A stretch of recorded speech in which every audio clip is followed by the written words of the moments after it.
ॐ श्री गणेशाय नमः। श्री सरस्वत्यै नमः। श्री वेदव्यासाय नमः।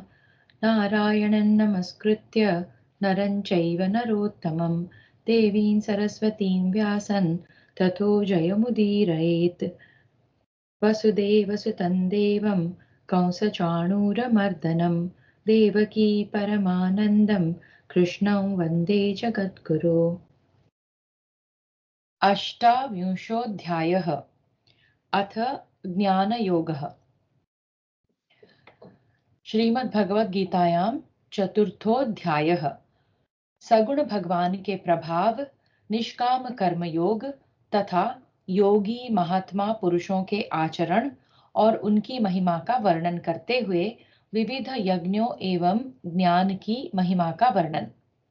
संबंध: गीता के तीसरे अध्याय के चौथे श्लोक से लेकर 29वें श्लोक तक भगवान ने बहुत प्रकार से विहित कर्मों के आचरण की आवश्यकता का प्रतिपादन करके 30वें श्लोक में अर्जुन को भक्ति प्रधान कर्म योग की विधि से ममता, आसक्ति और कामना का सर्वथा त्याग करके भगवद अर्पण बुद्धि से कर्म करने की आज्ञा दी। उसके बाद 31वें से 35वें श्लोक तक उस सिद्धांत के अनुसार कर्म करने वालों की प्रशंसा और न करने वालों की निंदा करके राग द्वेष के वश में न होने के लिए कहते हुए स्वधर्म पालन पर जोर दिया। फिर 36वें श्लोक में अर्जुन के पूछने पर 37वें से अध्याय समाप्ति पर्यंत काम को सारे अनर्थों का हेतु बतलाकर बुद्धि के द्वारा इंद्रियों और मन को वश में करके उसे मारने की आज्ञा दी। परंतु कर्म योग का तत्व बड़ा ही गहन है, इसलिए अब भगवान पुनः उसके संबंध में बहुत सी बातें बतलाने के उद्देश्य से उसी का प्रकरण आरंभ करते हुए पहले 3 श्लोकों में उस कर्म योग की परंपरा बतलाकर उसकी अनादिता सिद्ध करते हुए प्रशंसा करते हैं। अथ चतुर्थोऽध्यायः। श्रीभगवानुवाच इमं विवस्वते योगम् प्रोक्तवानहमव्ययम् विवस्वान्मनवे प्राह मनुरिक्ष्वाकवे ब्रवीत्। श्री भगवान बोले, मैंने इस अविनाशी योग को सूर्य से कहा था। सूर्य ने अपने पुत्र वैवस्वत मनु से कहा और मनु ने अपने पुत्र राजा इक्ष्वाकु से कहा। गीता के दूसरे अध्याय के 39वें श्लोक में कर्म योग का वर्णन आरंभ करने की प्रतिज्ञा करके भगवान ने उस अध्याय के अंत तक कर्म योग का ही भली भांति प्रतिपादन किया।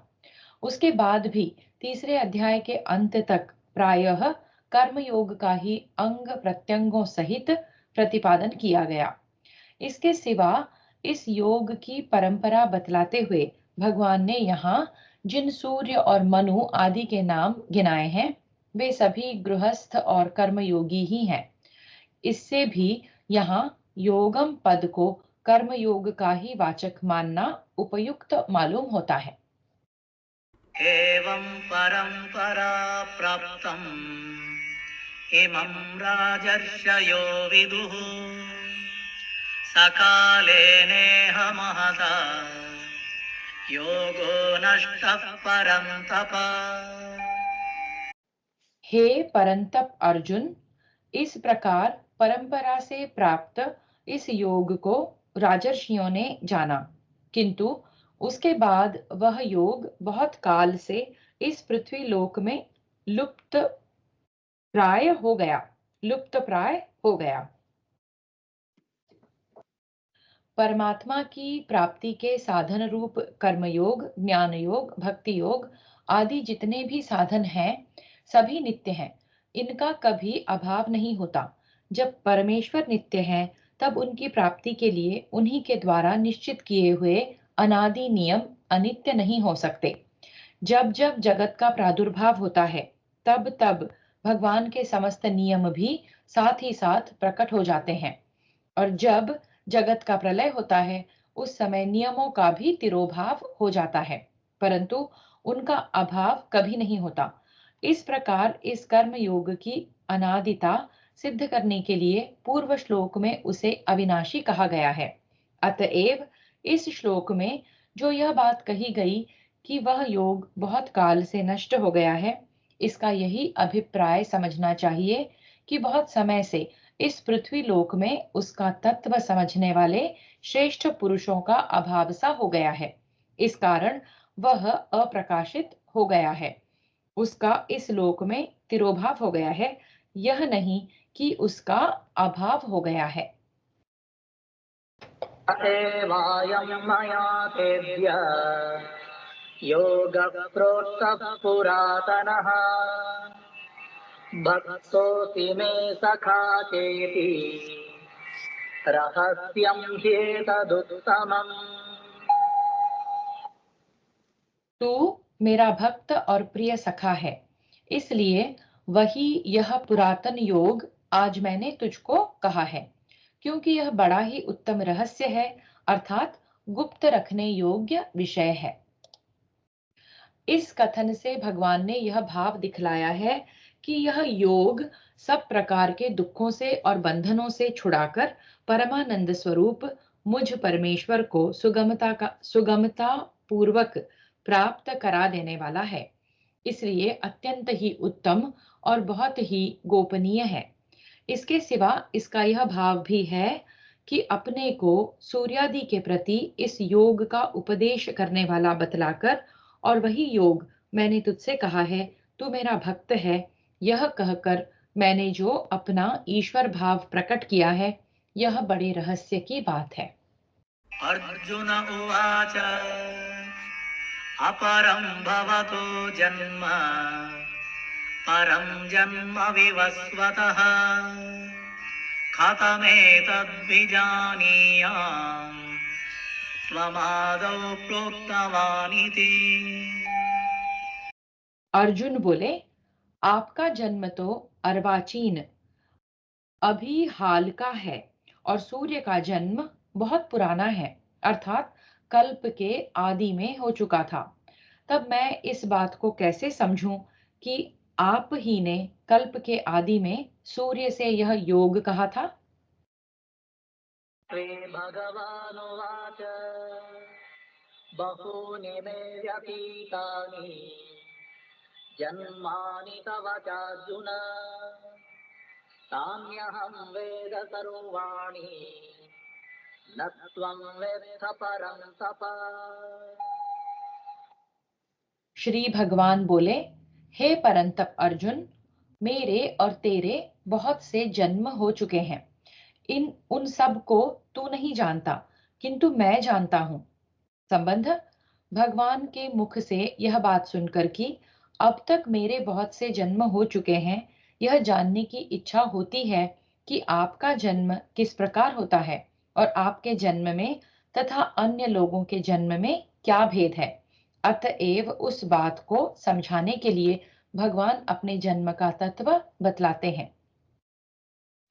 यहाँ भगवान ने यह भाव दिखलाया है कि मैं और तुम अभी हुए हैं, पहले नहीं थे, ऐसी बात नहीं है।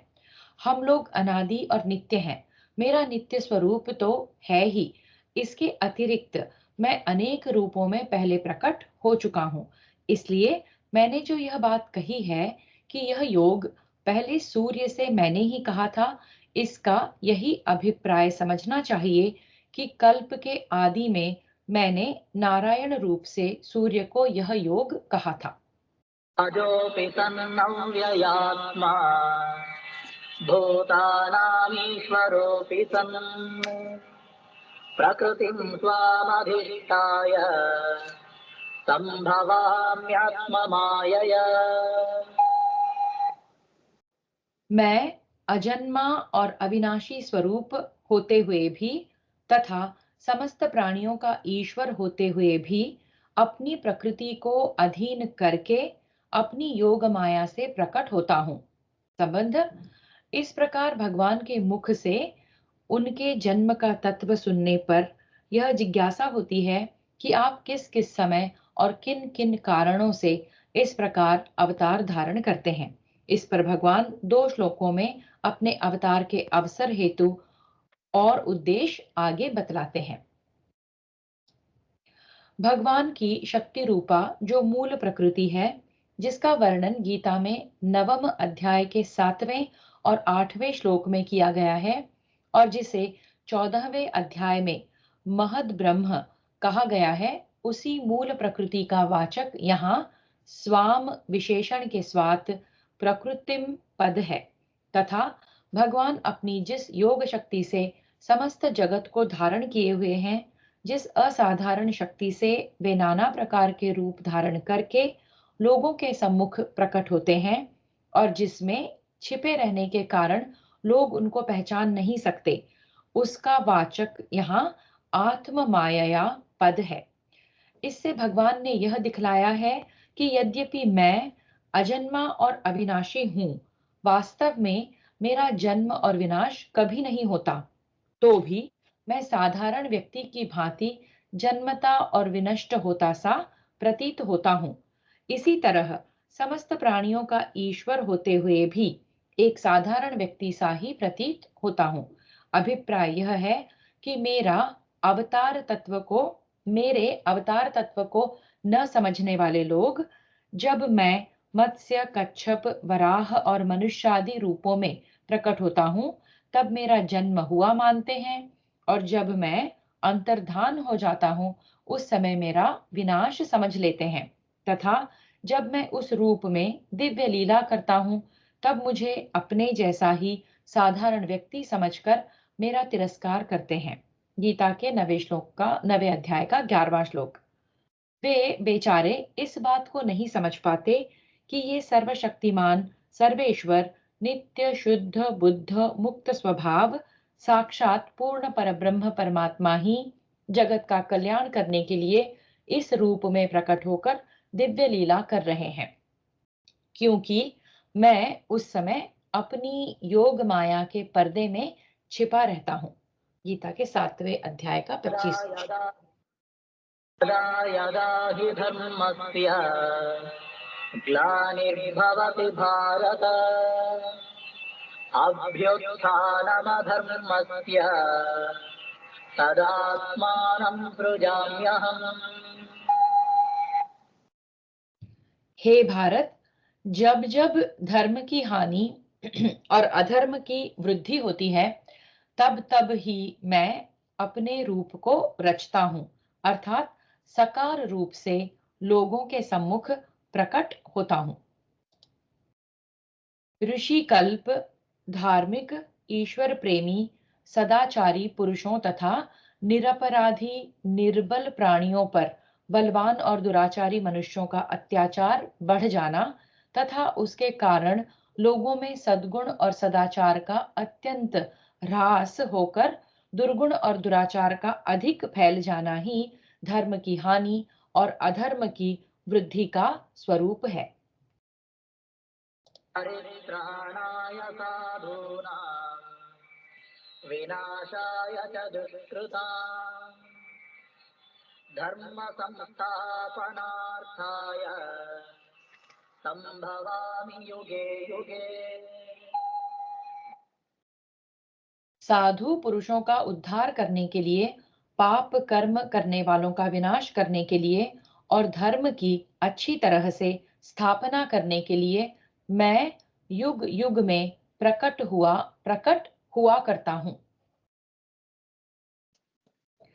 जो पुरुष अहिंसा, असत्य, अस्तेय, ब्रह्मचर्य आदि समस्त सामान्य धर्मों का तथा यज्ञ, दान, तप एवं अध्यापन, प्रजापालन आदि अपने अपने वर्णाश्रम धर्मों का भली भांति पालन करते हैं, दूसरों का हित करना ही जिनका स्वभाव है, जो सद्गुणों के भंडार और सदाचारी हैं तथा श्रद्धा और प्रेम पूर्वक भगवान के नाम रूप गुण प्रभाव लीलादि के श्रवण कीर्तन स्मरण आदि करने वाले भक्त हैं, उनका वाचक यहाँ साधु शब्द है। जो मनुष्य निरपराध, सदाचारी और भगवान के भक्तों पर अत्याचार करने वाले हैं, जो झूठ, कपट, चोरी, व्यभिचार आदि दुर्गुण और दुराचारों के भंडार हैं, जो नाना प्रकार से अन्याय करके धन का संग्रह करने वाले तथा नास्तिक हैं, भगवान और वेद शास्त्रों का विरोध करना ही जिनका स्वभाव हो गया है, ऐसे असुर स्वभाव वाले दुष्ट पुरुषों का वाचक यहाँ दुष्कृताम पद है। स्वयं शास्त्रानुकूल आचरण कर, विभिन्न प्रकार से धर्म का महत्व दिखलाकर और लोगों के हृदयों में प्रवेश करने वाली अप्रतिम प्रभावशालिनी वाणी के द्वारा उपदेश आदेश देकर सबके अंतःकरण में वेद, शास्त्र, परलोक, महापुरुष और भगवान पर श्रद्धा उत्पन्न कर देना तथा सद्गुणों में और सदाचारों में विश्वास तथा प्रेम उत्पन्न करवाकर लोगों में इन सब को दृढ़ता पूर्वक भली भांति धारण करा देना आदि सभी बातें धर्म की स्थापना के अंतर्गत है। यद्यपि भगवान बिना ही अवतार लिए अनायास ही सब कुछ कर सकते हैं और करते भी हैं ही, किंतु लोगों पर विशेष दया करके अपने दर्शन, स्पर्श और भाषण आदि के द्वारा सुगमता से लोगों को उद्धार का सुअवसर देने के लिए एवं अपने प्रेमी भक्तों का अपनी दिव्य लीलादि का आस्वादन कराने के लिए भगवान साकार रूप से प्रकट होते हैं। उन अवतारों में धारण किए हुए रूप का तथा उनके गुण, प्रभाव, नाम, महात्म्य और दिव्य कर्मों का श्रवण, कीर्तन और स्मरण करके लोग सहज ही संसार समुद्र से पार हो सकते हैं। यह काम बिना अवतार के नहीं हो सकता। कर्म कर्म च मे दिव्यम् एवं यो वेत्ति तत्त्वतः त्यक्त्वा देहं पुनर्जन्म नैति मामेति सोऽर्जुन। हे अर्जुन, मेरे जन्म और कर्म दिव्य अर्थात निर्मल और अलौकिक हैं। इस प्रकार जो मनुष्य तत्व से जान लेता है, वह शरीर को त्याग कर फिर जन्म को प्राप्त नहीं होता, किंतु मुझे ही प्राप्त होता है। सर्वशक्तिमान पूर्ण ब्रह्म परमेश्वर वास्तव में जन्म और मृत्यु से सर्वथा अतीत है। उनका जन्म जीवों की भांति नहीं है।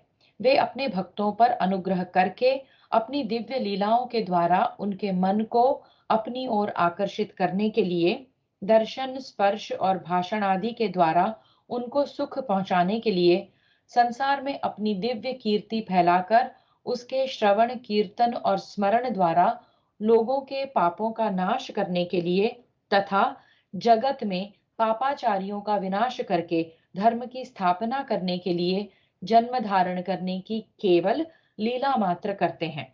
उनका वह जन्म निर्दोष और अलौकिक है। जगत का कल्याण करने के लिए ही भगवान इस प्रकार मनुष्य आदि के रूप में लोगों के सामने प्रकट होते हैं। उनका वह विग्रह प्राकृत उपादानों से बना हुआ नहीं होता। वह दिव्य, चिन्मय, प्रकाशमान, शुद्ध और अलौकिक होता है। उनके जन्म में गुण और कर्म संस्कार हेतु नहीं होते। वे माया के वश में होकर जन्म धारण नहीं करते, किंतु अपनी प्रकृति के अधिष्ठाता होकर योग शक्ति से मनुष्य आदि के रूप में केवल लोगों पर दया करके ही प्रकट होते हैं। इस बात को भली भांति समझ लेना ही भगवान के जन्म को तत्व से दिव्य समझना है। भगवान सृष्टि रचना और अवतार लीलादि जितने भी कर्म करते हैं, उनमें उनका किंचन मात्र भी स्वार्थ का संबंध नहीं है। केवल लोगों पर अनुग्रह करने के लिए ही वे मनुष्यादि अवतारों में नाना प्रकार के कर्म करते हैं। भगवान अपनी प्रकृति द्वारा समस्त कर्म करते हुए भी उन कर्मों के प्रति कर्तृत्व भाव न रहने के कारण वास्तव में न तो कुछ भी करते हैं और न उनके बंधन में पड़ते हैं। भगवान की उन कर्मों के फल में किंचन मात्र भी स्पृहा नहीं होती। भगवान के द्वारा जो कुछ भी चेष्टा होती है लोक हितार्थ ही होती है। उनके प्रत्येक कर्म में लोगों का हित भरा रहता है। वे अनंत कोटि ब्रह्मांडों के स्वामी होते हुए भी सर्वसाधारण के साथ अभिमान रहित दया और प्रेम पूर्ण समता का व्यवहार करते हैं।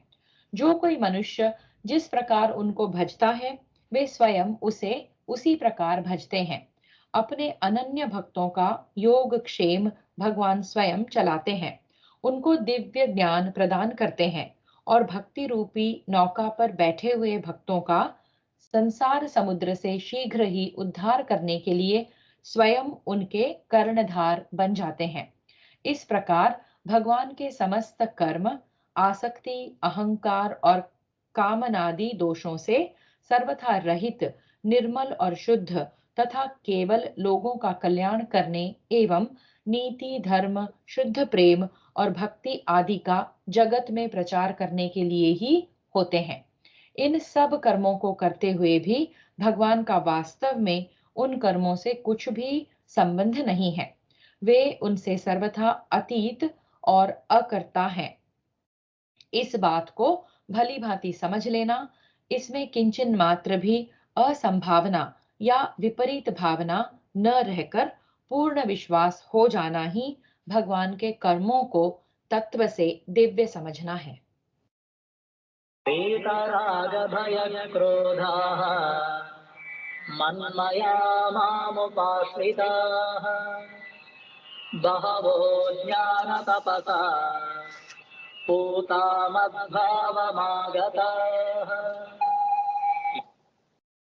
पहले भी जिनके राग, भय और क्रोध सर्वथा नष्ट हो गए थे और जो मुझ में अनन्य प्रेम पूर्वक स्थित रहते थे, ऐसे मेरे आश्रित रहने वाले बहुत से भक्त उपर्युक्त ज्ञान रूप तप से पवित्र होकर मेरे स्वरूप को प्राप्त हो चुके हैं। भगवान में अनन्य प्रेम हो जाने के कारण जिनको सर्वत्र एक भगवान ही भगवान दिखने लग जाते हैं, उनका वाचक मनमयाहा पद है। जो भगवान की शरण ग्रहण कर लेते हैं, सर्वथा उन पर निर्भर हो जाते हैं, सदा उनमें ही संतुष्ट रहते हैं, जिनका अपने लिए कुछ भी कर्तव्य नहीं रहता और जो सब कुछ भगवान का समझकर उनकी आज्ञा का पालन करने के उद्देश्य से उनकी सेवा के रूप में ही समस्त कर्म करते हैं, ऐसे पुरुषों का वाचक मामुपाश्रिताः पद है। यहाँ सांख्य योग का प्रसंग नहीं है, भक्ति का प्रकरण है तथा पूर्व श्लोक में भगवान के जन्म कर्मों को दिव्य समझने का फल भगवान की प्राप्ति बतलाया गया है। उसी के प्रमाण में यह श्लोक है। इस कारण यहाँ ज्ञान तपसा पद में ज्ञान का अर्थ आत्मज्ञान न मानकर भगवान के जन्म कर्मों को दिव्य समझ लेना ज्ञान रूप ही माना गया है। इस ज्ञान रूप तप के प्रभाव से मनुष्य का भगवान में अनन्य प्रेम हो जाता है। उसके समस्त पाप ताप नष्ट हो जाते हैं। अंतःकरण में सब प्रकार के दुर्गुणों का सर्वथा अभाव हो जाता है और समस्त कर्म भगवान के कर्मों की भांति दिव्य हो जाते हैं तथा वह कभी भगवान से अलग नहीं होता। उसको भगवान सदा ही प्रत्यक्ष रहते हैं। यही उन भक्तों का ज्ञान रूप तप से पवित्र होकर भगवान के स्वरूप को प्राप्त हो जाना है। ये यथा मां प्रपद्यन्ते तां तथैव भजाम्यहम् मम वर्त्मानुवर्तन्ते मनुष्याः पार्थ सर्वशः।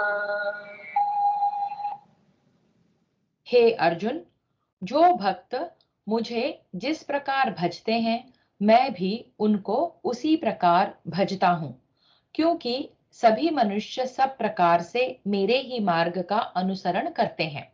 संबंध, यदि यह बात है तो फिर लोग भगवान को न भजकर अन्य देवताओं की उपासना क्यों नहीं करते? इस पर आगे कहते हैं। इससे भगवान ने यह भाव दिखलाया है कि मेरे भक्तों के भजने के प्रकार भिन्न भिन्न होते हैं। अपनी अपनी भावना के अनुसार भक्त मेरे पृथक पृथक रूप मानते हैं और अपनी अपनी मान्यता के अनुसार मेरा भजन स्मरण करते हैं। अतएव मैं भी उनको उनकी भावना के अनुसार उन उन रूपों में ही दर्शन देता हूँ तथा वे जिस प्रकार जिस जिस भाव से मेरी उपासना करते हैं मैं उनके उस प्रकार और उस भाव का ही अनुसरण करता हूँ। जो मेरा चिंतन करता है उसका मैं चिंतन करता हूँ। जो मेरे लिए व्याकुल होता है उसके लिए मैं भी व्याकुल हो जाता हूँ। जो मेरा वियोग सहन नहीं कर सकता मैं भी उसका वियोग नहीं सहन कर सकता। जो मुझे अपना सर्वस्व अर्पण कर देता है मैं भी उसे अपना सर्वस्व अर्पण कर देता हूँ। जो ग्वाल बालों की भांति मुझे अपना सखा मानकर मेरा भजन करते हैं उनके साथ मैं मित्र के जैसा व्यवहार करता हूँ। जो नंद यशोदा की भांति पुत्र मानकर मेरा भजन करते हैं उनके साथ पुत्र के जैसा बर्ताव करके उनका कल्याण करता हूँ।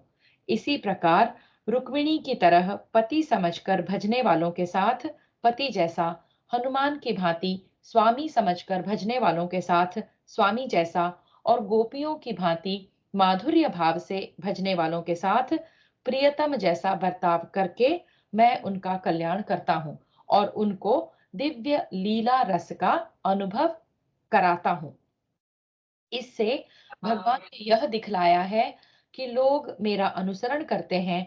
इसलिए यदि मैं इस प्रकार प्रेम और सौहार्द का बर्ताव करूंगा तो दूसरे लोग भी मेरे देखा देखी ऐसे ही निस्वार्थ भाव से एक दूसरों के साथ यथा योग्य प्रेम और सुहृदता का बर्ताव करेंगे। अतएव इस नीति का जगत में प्रचार करने के लिए भी ऐसा करना मेरा कर्तव्य है। कांक्षन्तः कर्मणां सिद्धिं यजन्त इह देवताः क्षिप्रं हि मानुषे लोके सिद्धिर्भवति कर्मजा। इस मनुष्य लोक में कर्मों के फल को चाहने वाले लोग देवताओं का पूजन किया करते हैं क्योंकि उनको कर्मों से उत्पन्न होने वाली सिद्धि शीघ्र मिल जाती है। वर्ण्यं मया दृष्टं गुणकर्म विभागशः तस्य कर्तारमपि मां विद्य कर्तारमव्ययम्। ब्राह्मण, क्षत्रिय, वैश्य और शूद्र इन 4 वर्णों का समूह गुण और कर्मों के विभाग पूर्वक मेरे द्वारा रचा गया है। इस प्रकार उस सृष्टि रचनादि कर्म का कर्ता होने पर भी मुझ अविनाशी परमेश्वर को तू वास्तव में अकर्ता ही जान। अनादि काल से जीवों के जो जन्म जन्मांतरों में किए हुए कर्म हैं जिनका फल भोग नहीं हो गया है उन्हीं के अनुसार उनमें यथा योग्य सत्व रज और तमो गुण की न्यूनाधिकता होती है। भगवान जब सृष्टि रचना के समय मनुष्यों का निर्माण करते हैं तब उन उन गुण और कर्मों के अनुसार उन्हें ब्राह्मणादि वर्णों में उत्पन्न करते हैं।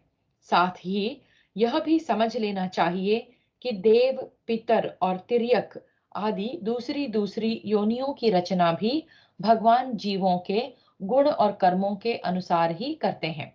इसलिए इन सृष्टि रचनादि कर्मों में भगवान की किंचन मात्र भी विषमता नहीं है।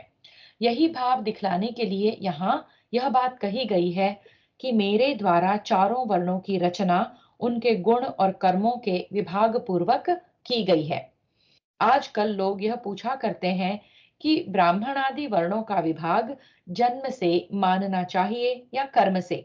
तो उसका उत्तर यह हो सकता है कि यद्यपि जन्म और कर्म दोनों ही वर्ण के अंग होने के कारण वर्ण की पूर्णता तो दोनों से ही होती है, परंतु इन दोनों में प्रधानता जन्म की है। इसलिए जन्म से ही ब्राह्मण आदि वर्णों का विभाग मानना चाहिए, क्योंकि यदि माता पिता एक वर्ग के हों और किसी प्रकार से भी जन्म में संकरता न आवे तो सहज ही कर्म में भी प्रायः संकरता नहीं आती, परंतु संग दोष, आहार दोष और दूषित शिक्षा दीक्षादि कारणों से कर्म में कहीं कुछ व्यतिक्रम भी हो जाए तो जन्म से वर्ण मानने पर वर्ण रक्षा हो सकती है। तथापि कर्म शुद्धि की कम आवश्यकता नहीं है। कर्म के सर्वथा नष्ट हो जाने पर वर्ण की रक्षा बहुत ही कठिन हो जाती है। अतः जीविका और विवाहादि व्यवहार के लिए तो जन्म की प्रधानता तथा कल्याण की प्राप्ति में कर्म की प्रधानता माननी चाहिए, क्योंकि जाति से ब्राह्मण होने पर भी यदि उसके कर्म ब्राह्मणोचित नहीं है तो उसका कल्याण नहीं हो सकता, तथा सामान्य धर्म के अनुसार शम दमादि का पालन करने वाला और अच्छे आचरण वाला शूद्र भी यदि ब्राह्मणोचित यज्ञादि कर्म करता है और उससे अपनी जीविका चलाता है तो पाप का भागी होता है। इससे भगवान के कर्मों की दिव्यता का भाव प्रकट किया गया है। अभिप्राय यह है कि भगवान का किसी भी कर्म में राग द्वेष या कर्तापन नहीं होता। वे सदा ही उन कर्मों से सर्वथा अतीत हैं। उनके सकाश से उनकी प्रकृति ही समस्त कर्म करती है। इस कारण लोक व्यवहार में भगवान उन कर्मों में कर्ता माने जाते हैं। वास्तव में भगवान सर्वथा उदासीन है, कर्मों से उनका कुछ भी संबंध नहीं है। न मां कर्माणि लिप्यन्ते न मे कर्मफले स्पृहा इति मां योऽभिजानाति कर्मभिर्न स बध्यते। कर्मों के फल में मेरी स्पृहा नहीं है, इसलिए मुझे कर्म लिप्त नहीं करते। इस प्रकार जो मुझे तत्व से जान लेता है वह भी कर्मों से नहीं बंधता। उपर्युक्त वर्णन के अनुसार जो यह समझ लेता है कि विश्व रचनादि समस्त कर्म करते हुए भी भगवान वास्तव में अकर्ता ही हैं, उन कर्मों से उनका कुछ भी संबंध नहीं है। उनके कर्मों में विषमता लेश मात्र भी नहीं है। कर्म फल में उनकी किंचन मात्र भी आसक्ति, ममता या कामना नहीं है। अतएव उनको वे कर्म बंधन में नहीं डाल सकते। यही भगवान को उपयुक्त प्रकार से तत्वतः जानना है और इस प्रकार भगवान के कर्मों का रहस्य यथार्थ रूप से समझ लेने वाले महात्मा के कर्म भी भगवान की ही भांति ममता, आसक्ति, फलेच्छा और अहंकार के बिना केवल लोक संग्रह के लिए ही होते हैं। इसलिए वह भी कर्मों से नहीं बंधता। एवं ज्ञात्वा कृतं कर्म पूर्वैरपि मुमुक्षुभिः कुरु कर्मैव तस्मात् त्वं पूर्वैः पूर्वतरं कृतम्। पूर्व काल के मुमुक्षुओं ने भी इस प्रकार जानकर ही कर्म किए हैं। पूर्व काल के मुमुक्षुओं ने भी इस प्रकार जानकर ही कर्म किए हैं। इसलिए तू भी पूर्वजों द्वारा सदा से किए जाने वाले कर्मों को ही कर। जो मनुष्य जन्म मरण रूप संसार बंधन से मुक्त होकर परमानंद स्वरूप परमात्मा को प्राप्त करना चाहता है, जो सांसारिक भोगों को दुखमय और क्षण भंगुर समझकर उनसे विरक्त हो गया है और जिसे इस लोक या परलोक के भोगों की इच्छा नहीं है, उसे मुमुक्षु कहते हैं। अर्जुन भी मुमुक्षु थे। वे कर्म बंधन के भय से स्वधर्म रूप कर्तव्य कर्म का त्याग करना चाहते थे। अतएव भगवान ने इस श्लोक में पूर्व काल के मुमुक्षुओं का उदाहरण देकर यह बात समझाई है कि कर्मों को छोड़ देने मात्र से मनुष्य उनके बंधन से मुक्त नहीं हो सकता। इसी कारण पूर्व काल के मुमुक्षुओं ने भी मेरे कर्मों की दिव्यता का तत्व समझकर मेरी ही भांति कर्मों में ममता, आसक्ति, फलेच्छा और अहंकार का त्याग करके निष्काम भाव से अपने अपने वर्णाश्रम के अनुसार उनका आचरण ही किया है। कर्म किमकर्मेति कवयोऽप्यत्र मोहिताः तत्ते कर्म प्रवक्ष्यामि यज्ञात्वा मोक्ष्यसे शुभात्। कर्म क्या है और अकर्म क्या है, इस प्रकार इसका निर्णय करने में बुद्धिमान पुरुष भी मोहित हो जाते हैं। इसलिए वह कर्म तत्व मैं तुझे भली भांति समझाकर कहूंगा, जिसे जानकर तू अशुभ से अर्थात कर्म बंधन से मुक्त हो जाएगा।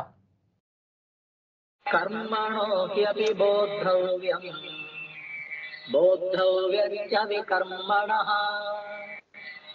अकर्मणश्च बोद्धव्यम् गहना कर्मणो गतिः।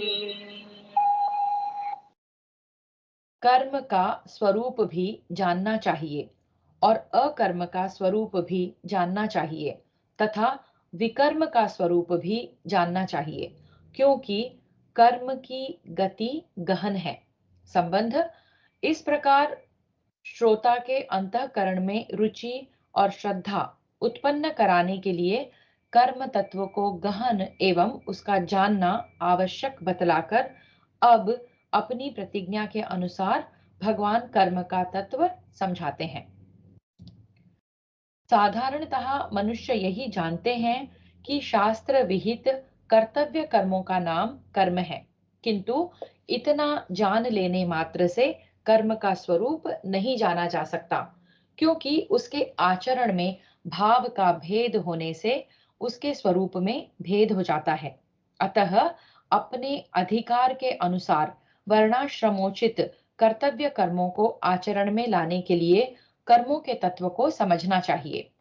साधारणतः मनुष्य यही समझते हैं कि मन, वाणी और शरीर द्वारा की जाने वाली क्रियाओं का स्वरूप से त्याग कर देना ही अकर्म यानी कर्मों से रहित होना है। किंतु इतना समझ लेने मात्र से अकर्म का वास्तविक स्वरूप नहीं जाना जा सकता, क्योंकि भाव के भेद से इस प्रकार का अकर्म भी कर्म या विकर्म के रूप में बदल जाता है। अतः किस भाव से किस प्रकार की हुई कौन सी क्रिया या उसके त्याग का नाम अकर्म है एवं किस स्थिति में किस मनुष्य को किस प्रकार उसका आचरण करना चाहिए, इस बात को भली भांति समझकर साधन करना चाहिए। साधारणतः झूठ, कपट, चोरी, व्यभिचार, हिंसा आदि पाप कर्मों का नाम ही विकर्म है। यह प्रसिद्ध है, पर इतना जान लेने मात्र से विकर्म का स्वरूप यथार्थ नहीं जाना जा सकता, क्योंकि शास्त्र के तत्व को न जानने वाले अज्ञानी पुण्य को भी पाप मान लेते हैं और पाप को भी पुण्य मान लेते हैं। वर्ण, आश्रम और अधिकार के भेद से जो कर्म एक के लिए विहित होने से कर्तव्य कर्म है, वही दूसरे के लिए निषिद्ध होने से पाप यानी कि विकर्म हो जाता है। जैसे सब वर्णों की सेवा करके जीविका चलाना शूद्र के लिए विहित कर्म है, किंतु वही ब्राह्मण के लिए निषिद्ध कर्म है। जैसे दान लेकर, वेद पढ़ाकर और यज्ञ कराकर जीविका चलाना ब्राह्मण के लिए कर्तव्य कर्म है, परंतु दूसरे वर्णों के लिए पाप है। जैसे गृहस्थ के लिए न्यायोपार्जित द्रव्य संग्रह करना और ऋतुकाल में स्वपत्नी गमन करना धर्म है, किंतु सन्यासी के लिए कांचन और कामिनी का दर्शन स्पर्श करना भी पाप है। अतः झूठ, कपट, चोरी, व्यभिचार, हिंसा आदि जो सर्वसाधारण के लिए निषिद्ध हैं तथा अधिकार भेद से जो भिन्न भिन्न व्यक्तियों के लिए निषिद्ध हैं, उन सब का त्याग करने के लिए विकर्म के स्वरूप को भली भांति समझना चाहिए। कर्मण्यकर्म यः पश्येत् अकर्मणि च कर्म यः स बुद्धिमान् मनुष्येषु स युक्तः कृष्ण कर्म कृत। जो मनुष्य कर्म में अकर्म देखता है और जो अकर्म में कर्म देखता है, वह मनुष्यों में बुद्धिमान है और वह योगी समस्त कर्मों को करने वाला है। संबंध इस प्रकार कर्म में अकर्म और अकर्म में कर्म दर्शन का महत्व बतलाकर अब 5 श्लोकों में भिन्न भिन्न शैली से उपर्युक्त कर्म में अकर्म और अकर्म में कर्म दर्शन पूर्वक कर्म करने वाले सिद्ध और साधक पुरुषों की असंगता का वर्णन करके उस विषय को आगे स्पष्ट करते हैं।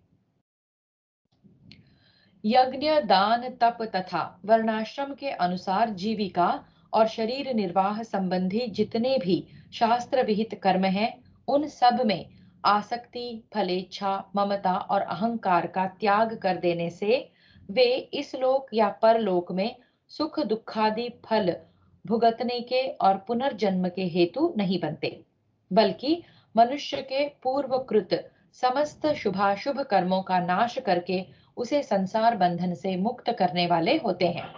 इस रहस्य को समझ लेना ही कर्म में अकर्म देखना है। इस प्रकार कर्म में अकर्म देखने वाला मनुष्य आसक्ति, फलेच्छा और ममता के त्याग पूर्वक ही विहित कर्मों का यथा योग्य आचरण करता है। अतः वह कर्म करता हुआ भी उनमें लिप्त नहीं होता, इसलिए वह मनुष्यों में बुद्धिमान है, वह परमात्मा को प्राप्त है, इसलिए योगी है और उसे कोई भी कर्तव्य शेष नहीं रहता। वह कृतकृत्य हो गया है, इसलिए वह समस्त कर्मों को करने वाला है। लोक प्रसिद्धि में मन, वाणी और शरीर के व्यापार को त्याग देने का ही नाम अकर्म है। यह त्याग रूप अकर्म भी आसक्ति, फलेच्छा, ममता और अहंकार पूर्वक किया जाने पर पुनर्जन्म का हेतु बन जाता है। इतना ही नहीं, कर्तव्य कर्मों की अवहेलना से या दंभाचार के लिए किए जाने पर तो वह विकर्म पाप के रूप में बदल जाता है। इस रहस्य को समझ लेना ही अकर्म में कर्म देखना है। यस्य सर्वे समारम्भाः कामसङ्कल्पवर्जिताः ज्ञानाग्निदग्धकर्माणं तमाहुः पण्डितं बुधाः। जिसके संपूर्ण शास्त्र सम्मत कर्म बिना कामना और संकल्प के होते हैं तथा जिसके समस्त कर्म ज्ञान रूप अग्नि के द्वारा भस्म हो गए हैं, उस महापुरुष को ज्ञानी जन भी पंडित कहते हैं। स्त्री, पुत्र, धन, मकान, मान, बड़ाई, प्रतिष्ठा और स्वर्ग सुख आदि इस लोक और परलोक के जितने भी विषय पदार्थ हैं, उनमें से किसी की किंचिन मात्र भी इच्छा करने का नाम कामना है तथा किसी विषय को ममता, अहंकार, राग, द्वेष एवं रमणीय बुद्धि से स्मरण करने का नाम संकल्प है। कामना संकल्प का कार्य है और संकल्प उसका कारण है। विषयों का स्मरण करने से ही उनमें आसक्ति होकर कामना की उत्पत्ति होती है। जिन कर्मों में किसी वस्तु के संयोग वियोग की किंचिन मात्र भी कामना नहीं है, जिनमें ममता, अहंकार और आसक्ति का सर्वथा अभाव है और जो केवल लोक संग्रह के लिए चेष्टा मात्र किए जाते हैं, वे सब कर्म कामना और संकल्प से रहित हैं। उसे अग्नि द्वारा भुने हुए बीज, जैसे अग्नि द्वारा भुने हुए बीज केवल नाम मात्र के ही बीज रह जाते हैं, उनमें अंकुरित होने की शक्ति नहीं रहती, उसी प्रकार ज्ञान रूप अग्नि के द्वारा जो समस्त कर्मों में फल उत्पन्न करने की शक्ति का सर्वथा नष्ट हो जाना है, यही उन कर्मों का ज्ञान रूप अग्नि से भस्म हो जाना है। त्यक्त्वा कर्मफलासङ्गम् नित्यतृप्तो निराश्रयः कर्मण्यधित्ववृत्तोऽपि नैव किञ्चित् करोति सः। जो पुरुष समस्त कर्मों में और उनके फल में आसक्ति का सर्वथा त्याग करके संसार के आश्रय से रहित हो गया है और परमात्मा में नित्य तृप्त है, वह कर्मों में भली भांति बरतता हुआ भी वास्तव में कुछ भी नहीं करता।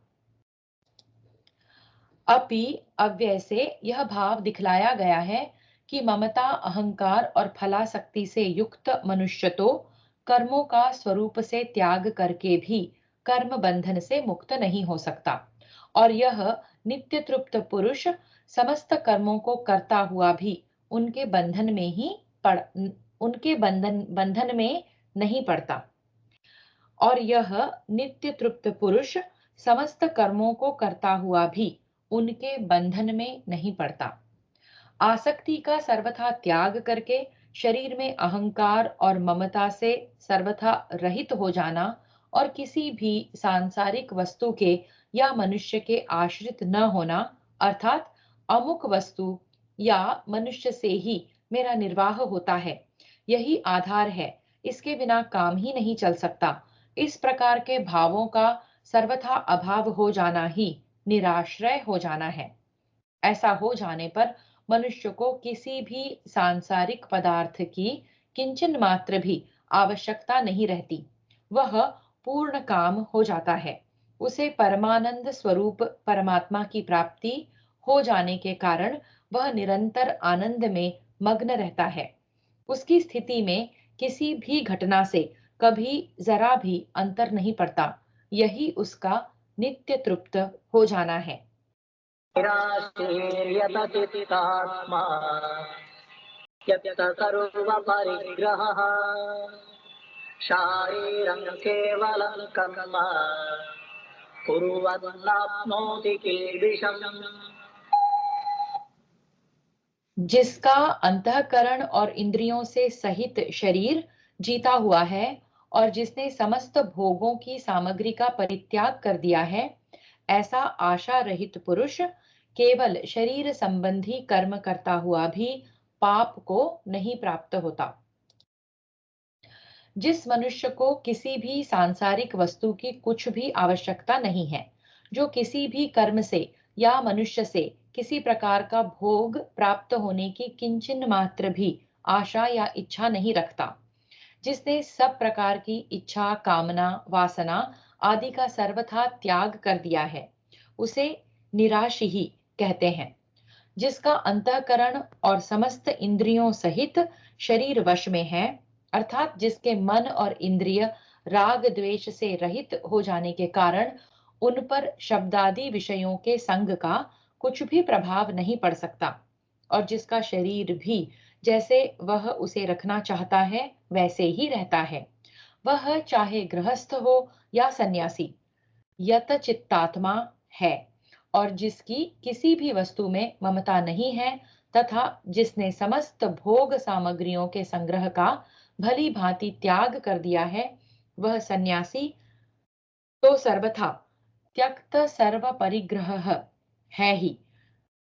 इसके सिवा जो कोई दूसरे आश्रम वाला भी यदि उपर्युक्त प्रकार से परिग्रह का त्याग कर देने वाला है, तो वह भी त्यक्त सर्व परिग्रह है।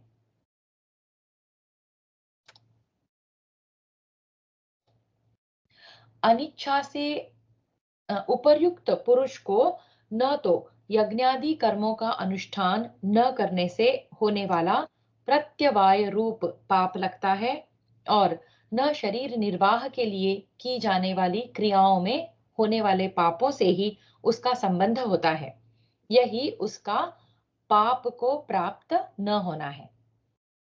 तदृच्छालाभसन्तुष्टः द्वन्द्वातीतो विमत्सरः समसिद्धावपि विधौ च कृत्वापि न निबध्यते। जो बिना इच्छा के अपने आप प्राप्त हुए पदार्थ में सदा संतुष्ट रहता है, जिसमें ईर्ष्या का सर्वथा अभाव हो गया है, जो हर्ष, शोक आदि द्वंद्वों से सर्वथा अतीत हो गया है, ऐसा सिद्धि और असिद्धि में सम रहने वाला कर्मयोगी कर्म करता हुआ भी उनसे नहीं बंधता। अनिच्छा से या परेच्छा से प्रारब्धानुसार जो अनुकूल या प्रतिकूल पदार्थ की प्राप्ति होती है वह यदृच्छा लाभ है। इस यदृच्छा लाभ में सदा ही आनंद मानना, न किसी अनुकूल पदार्थ की प्राप्ति होने पर उसमें राग करना, उसके बने रहने या बढ़ने की इच्छा करना और न प्रतिकूल की प्राप्ति में द्वेष करना, उसके नष्ट हो जाने की इच्छा करना। इस प्रकार दोनों को ही प्रारब्ध या भगवान का विधान समझकर निरंतर शांत और प्रसन्न चित्त रहना, यही यदृच्छा लाभ में सदा संतुष्ट रहना है। यज्ञ, दान और तप आदि किसी भी कर्तव्य कर्म का निर्विघ्नता से पूर्ण हो जाना उसकी सिद्धि है और किसी प्रकार विघ्न बाधा के कारण उसका पूर्ण न होना ही असिद्धि है। इसी प्रकार जिस उद्देश्य से कर्म किया जाता है उस उद्देश्य का पूर्ण हो जाना सिद्धि है और पूर्ण न होना ही असिद्धि है।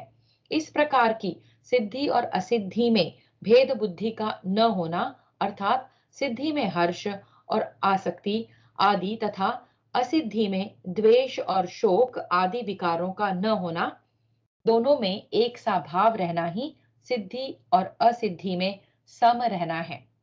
जिस प्रकार केवल शरीर संबंधी कर्मों को करने वाला परिग्रह रहित सांख्य योगी अन्य कर्मों का आचरण न करने पर भी कर्म न करने के पाप से लिप्त नहीं होता, उसी प्रकार कर्म योगी विहित कर्मों का अनुष्ठान करके भी उनसे नहीं बंधता।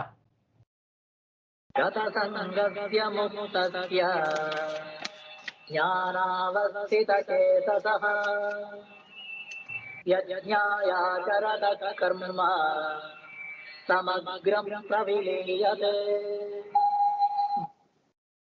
जिसकी आसक्ति सर्वथा नष्ट हो गई है, जो देहाभिमान और ममता से रहित हो गया है, जिसका चित्त निरंतर परमात्मा के ज्ञान में स्थित रहता है, ऐसे केवल यज्ञ संपादन के लिए कर्म करने वाले मनुष्य के संपूर्ण कर्म भली भांति विलीन हो जाते हैं।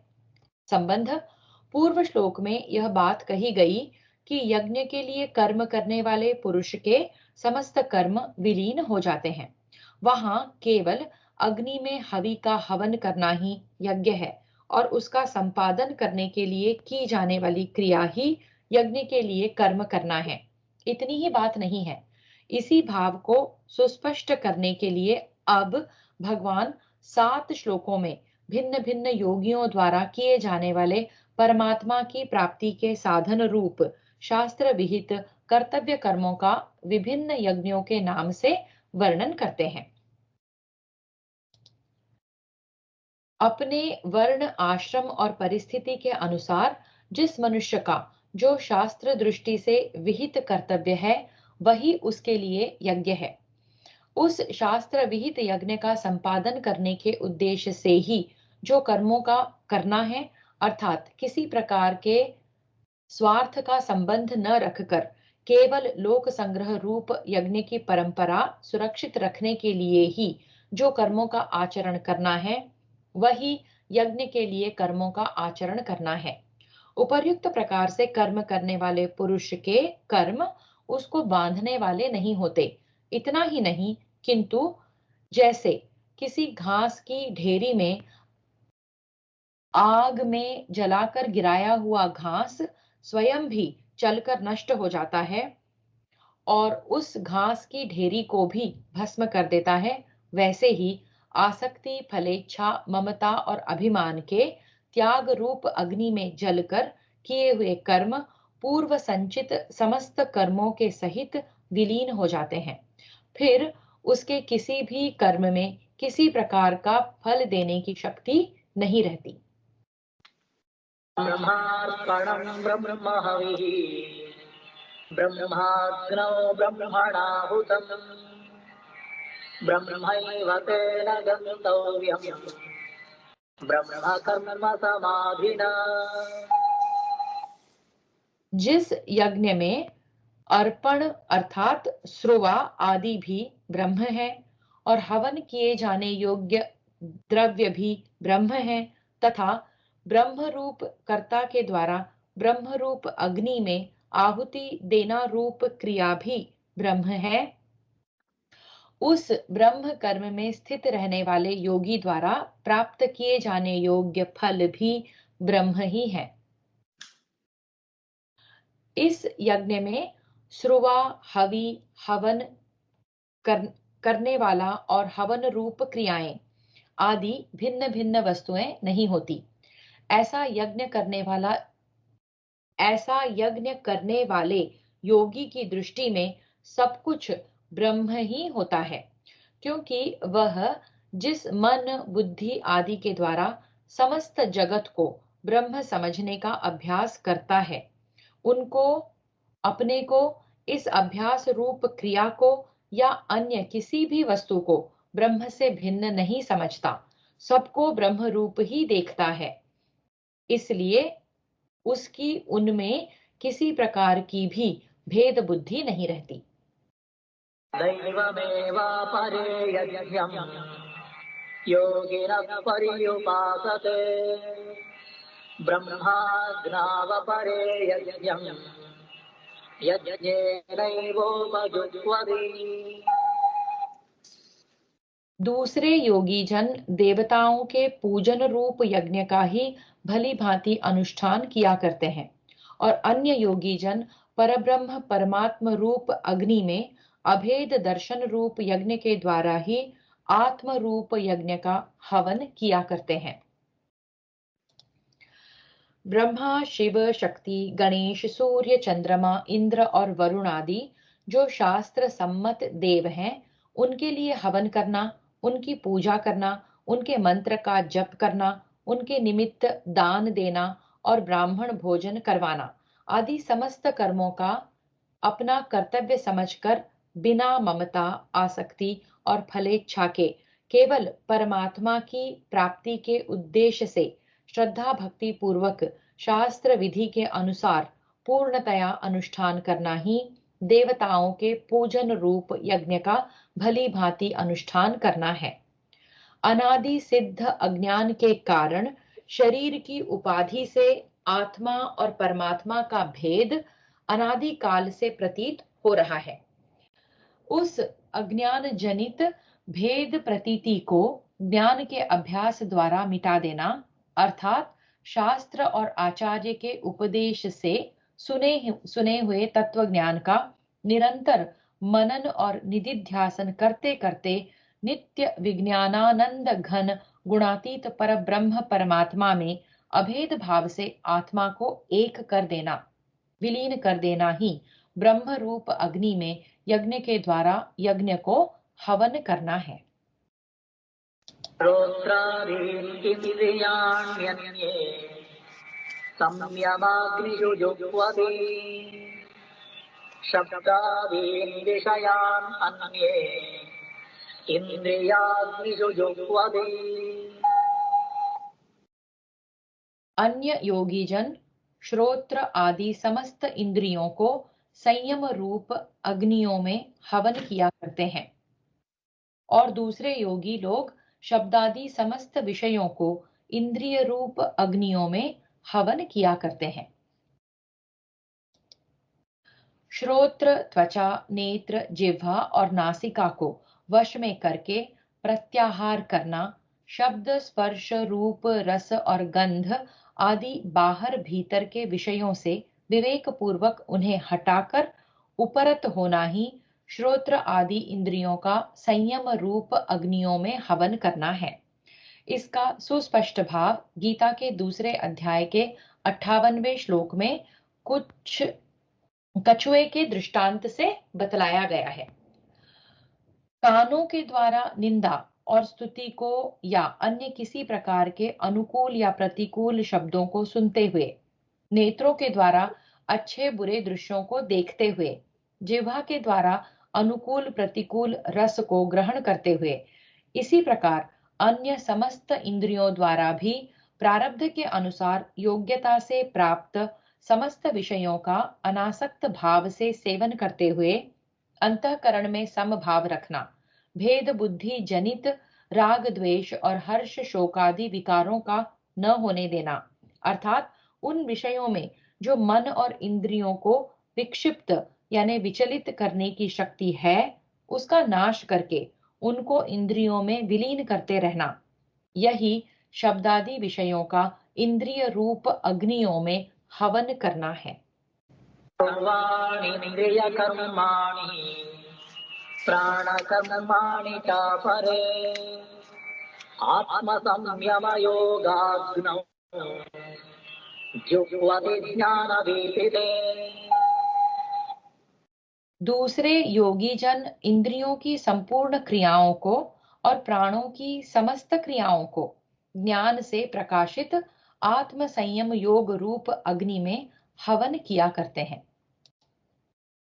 इस प्रकार के ध्यान योग में जो मनोनिग्रह पूर्वक इंद्रियों की देखना, सुनना, सूंघना, स्पर्श करना, आस्वादन करना एवं ग्रहण करना, त्याग करना, बोलना, चलना फिरना आदि तथा प्राणों की श्वास प्रश्वास और हिलना डुलना आदि समस्त क्रियाओं को विलीन करके समाधिस्थ हो जाना है।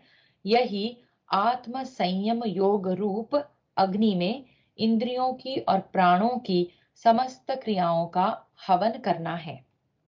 द्रव्ययज्ञाः तपो यज्ञाः योगयज्ञास्तथा परे स्वाध्यायज्ञानयज्ञाश्च यतयः व्रताः। कई पुरुष द्रव्य संबंधी यज्ञ करने वाले हैं, कितने ही तपस्या रूप यज्ञ करने वाले हैं तथा दूसरे कितने ही योग रूप यज्ञ करने वाले हैं और कितने ही अहिंसादि तीक्ष्ण व्रतों से युक्त यत्नशील पुरुष स्वाध्याय रूप ज्ञान यज्ञ करने वाले हैं।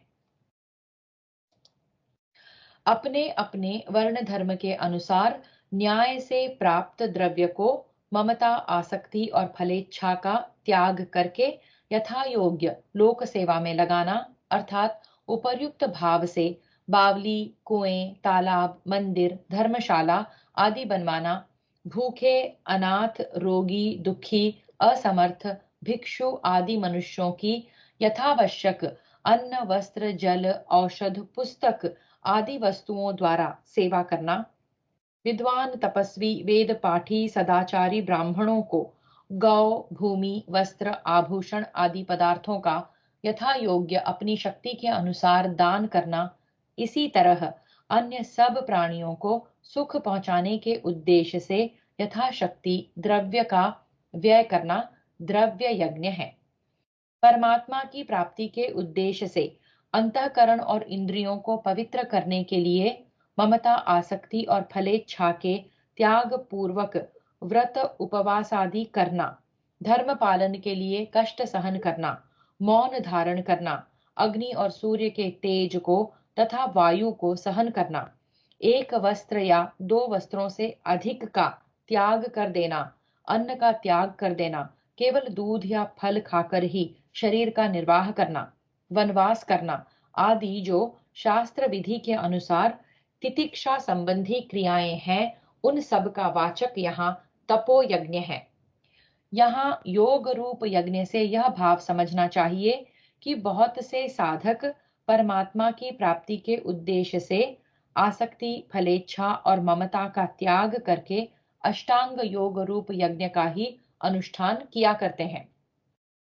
यम, नियम, आसन, प्राणायाम, प्रत्याहार, धारणा, ध्यान और समाधि ये योग के 8 अंग हैं। किसी भी प्राणी को किसी प्रकार किंचन मात्र कभी कष्ट न देना, अहिंसा, हित की भावना से कपट रहित प्रिय शब्दों में यथार्थ भाषण, सत्य, किसी प्रकार से भी किसी के स्वत्व हक को न चुराना और न छीनना, अस्तेय, मन, वाणी और शरीर से संपूर्ण अवस्थाओं में सदा सर्वदा सब प्रकार के मैथुनों का त्याग करना, ब्रह्मचर्य, और शरीर निर्वाह के अतिरिक्त भोग्य सामग्री का कभी संग्रह न करना, अपरिग्रह, इन पांचों का नाम यम है। सब प्रकार से बाहर और भीतर की पवित्रता रखना शौच, प्रिय अप्रिय सुख दुख आदि के प्राप्त होने पर सदा सर्वदा संतुष्ट रहना संतोष, एकादशी आदि व्रत उपवास करना तप, कल्याणप्रद शास्त्रों का अध्ययन तथा ईश्वर के नाम और गुणों का कीर्तन करना स्वाध्याय, सर्वस्व ईश्वर के अर्पण करके उनकी आज्ञा का पालन करना ईश्वर प्रणिधान, इन पांचों का नाम नियम है। सुख पूर्वक स्थिरता से बैठने का नाम आसन है। आसन अनेकों प्रकार के हैं, उनमें से आत्म संयम चाहने वाले पुरुष के लिए सिद्धासन, पद्मासन और स्वस्तिकासन ये तीन बहुत उपयोगी माने गए हैं।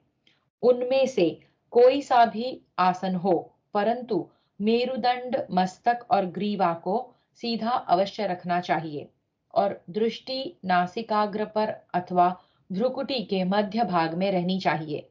आलस्य न सतावे तो आंखें मूंद कर भी बैठ सकते हैं। जो पुरुष जिस आसन से सुखपूर्वक दीर्घ काल तक बैठ सके, उसके लिए वही आसन उत्तम है। बाहरी वायु का भीतर प्रवेश करना श्वास है और भीतर की वायु का बाहर निकलना प्रश्वास है। इन दोनों को रोकने का नाम प्राणायाम है। देश काल और संख्या मात्रा के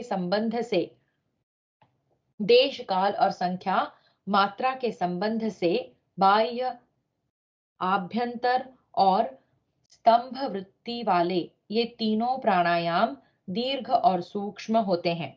शब्द, स्पर्श, रूप, रस और गंध जो इंद्रियों के बाहरी विषय हैं और संकल्प विकल्प आदि जो अंतःकरण के विषय हैं, उनके त्याग से, उनकी उपेक्षा करने पर अर्थात विषयों का चिंतन न करने पर प्राणों की गति का जो स्वतः ही अवरोध होता है, उसका नाम चतुर्थ प्राणायाम है। अपने अपने विषयों के संयोग से रहित होने पर इंद्रियों का चित्त के से रूप में अवस्थित हो जाना प्रत्याहार है। स्थूल, सूक्ष्म या बाह्य, आभ्यंतर किसी एक ध्येय स्थान में चित्त को बांध देना, स्थिर कर देना या लगा देना धारणा कहलाता है। चित्त वृत्ति का गंगा के प्रवाह की भांति या तैल धारावत अविच्छिन्न रूप से ध्येय वस्तु में ही लगा रहना ध्यान कहलाता है। ध्यान करते करते जब योगी का चित्त ध्येयाकार को प्राप्त हो जाता है और वह स्वयं भी ध्येय में तन्मय सा बन जाता है, ध्येय से भिन्न अपने आप को भी ज्ञान उसे नहीं सा रह जाता है। ध्येय से भिन्न अपने आप का भी ज्ञान उसे नहीं सा रह जाता है। उस स्थिति का नाम समाधि है।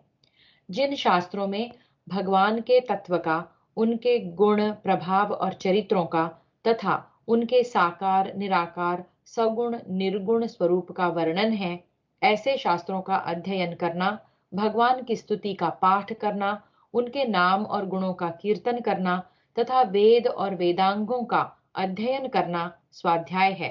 ऐसा स्वाध्याय अर्थ ज्ञान के सहित होने से तथा ममता, आसक्ति और फलेच्छा के अभाव पूर्वक किए जाने से स्वाध्याय ज्ञान यज्ञ कहलाता है। इस पद में स्वाध्याय के साथ ज्ञान शब्द का समास करके यह भाव दिखलाया है कि स्वाध्याय रूप कर्म भी ज्ञान यज्ञ ही है। इसलिए गीता के अध्ययन को भी भगवान ने ज्ञान यज्ञ नाम दिया है। अपाने जुह्वति प्राणम् प्राणे पानं तथा परे प्राणापानगतिरुद्ध्वा प्राणायामपरायणाः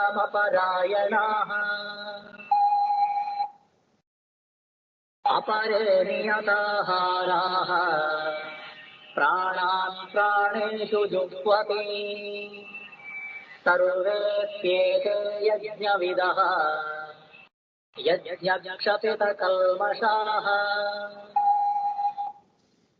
दूसरे कितने ही योगी जन अपान वायु में प्राण वायु को हवन करते हैं। वैसे ही अन्य योगी जन प्राण वायु में अपान वायु को हवन करते हैं तथा अन्य कितने ही नियमित आहार करने वाले प्राणायाम परायण पुरुष प्राण और अपान की गति को रोककर प्राणों को प्राणों में ही हवन किया करते हैं। ये सभी साधक यज्ञों द्वारा पापों का नाश कर देने वाले और यज्ञों को जानने वाले हैं। संबंध इस प्रकार यज्ञ करने वाले साधकों की प्रशंसा करके अब उन यज्ञों को करने से होने वाले लाभ और न करने से होने वाली हानि दिखलाकर भगवान उपर्युक्त प्रकार से यज्ञ करने की आवश्यकता का प्रतिपादन करते हैं। उपर्युक्त प्राणायाम रूप यज्ञ में अग्नि स्थानीय अपान वायु है और हवि स्थानीय प्राण वायु है। अतएव यह समझना चाहिए कि जिसे पूरक प्राणायाम कहते हैं वही यहाँ अपान वायु में प्राण वायु का हवन करना है, क्योंकि जब साधक पूरक प्राणायाम करता है तो बाहर की वायु को नासिका द्वारा शरीर में ले जाता है। तब वह बाहर की वायु हृदय में स्थित प्राण वायु को साथ लेकर नाभि में से होती हुई अपान में विलीन हो जाती है। इस साधन में बार बार बाहर की वायु को भीतर ले जाकर वहीं रोका जाता है, इसलिए इसे आभ्यंतर कुंभक भी कहते हैं। इस दूसरे प्राणायाम रूप यज्ञ में अग्नि स्थानीय प्राणवायु है और हवि स्थानीय अपान वायु है। अतः समझना चाहिए कि जिसे रेचक प्राणायाम कहते हैं वही यहाँ पर प्राण वायु में अपान वायु का हवन करना है, क्योंकि जब साधक रेचक प्राणायाम करता है तो वह भीतर की वायु को नासिका द्वारा शरीर से बाहर निकालकर रोकता है। उस समय पहले हृदय में स्थित प्राण वायु बाहर आकर स्थित हो जाती है, पीछे से अपान वायु आकर उसमें विलीन होती है। इस साधन में बार बार भीतर की वायु को बाहर निकालकर वहीं रोका जाता है। इस कारण से इसे बाह्य कुंभक भी कहते हैं। जिस प्राणायाम में प्राण और अपान इन दोनों की गति रोक दी जाती है, अर्थात न तो पूरक प्राणायाम किया जाता है और न रेचक, किंतु श्वास और प्रश्वास को बंद करके प्राण अपान आदि समस्त वायु भेदों को अपने अपने स्थान में ही रोक दिया जाता है, वही यहाँ प्राण और अपान की गति को रोककर प्राणों का प्राणों में हवन करना है। इस साधन में न तो बाहर की वायु को भीतर ले जाकर रोका जाता है और न भीतर की वायु को बाहर लाकर, बल्कि अपने अपने स्थानों में स्थित पंचवायु भेदों को वहीं रोक दिया जाता है, इसलिए इसे केवल कुंभक कहते हैं। इस अध्याय में 24वें श्लोक से लेकर यहाँ तक जिन यज्ञ करने वाले साधक पुरुषों का वर्णन हुआ है वे सभी ममता, आसक्ति और फलेच्छा से रहित होकर उपर्युक्त यज्ञ रूप साधनों का अनुष्ठान करके उनके द्वारा पूर्व संचित कर्म संस्कार रूप समस्त शुभाशुभ कर्मों का नाश कर देने वाले हैं, इसलिए वे यज्ञ के तत्व को जानने वाले हैं। यज्ञशिष्टामृतभुजः यान्ति ब्रह्म सनातनम् नायं लोकोऽस्य यज्ञस्य कुतोऽन्यः कुरु सत्तमा। हे कुरुश्रेष्ठ अर्जुन, यज्ञ से बचे हुए अमृत का अनुभव करने वाले योगी जन सनातन परब्रह्म परमात्मा को प्राप्त होते हैं, और यज्ञ न करने वाले पुरुष के लिए तो यह मनुष्य लोक भी सुखदायक नहीं है, फिर परलोक कैसे सुखदायक हो सकता है। संबंध 16वें श्लोक में भगवान ने यह बात कही थी कि मैं तुम्हें वह कर्म तत्व बतलाऊंगा जिसे जानकर तुम अशुभ से मुक्त हो जाओगे। उस प्रतिज्ञा के अनुसार 18वें श्लोक से यहाँ तक उस कर्म तत्व का वर्णन करके अब उसका उपसंहार करते हैं। यहाँ भगवान ने उपर्युक्त यज्ञ के रूप में परमात्मा की प्राप्ति के ज्ञान, संयम, तप, योग, स्वाध्याय, प्राणायाम आदि ऐसे साधनों का भी वर्णन किया है जिनमें अन्न का संबंध नहीं है।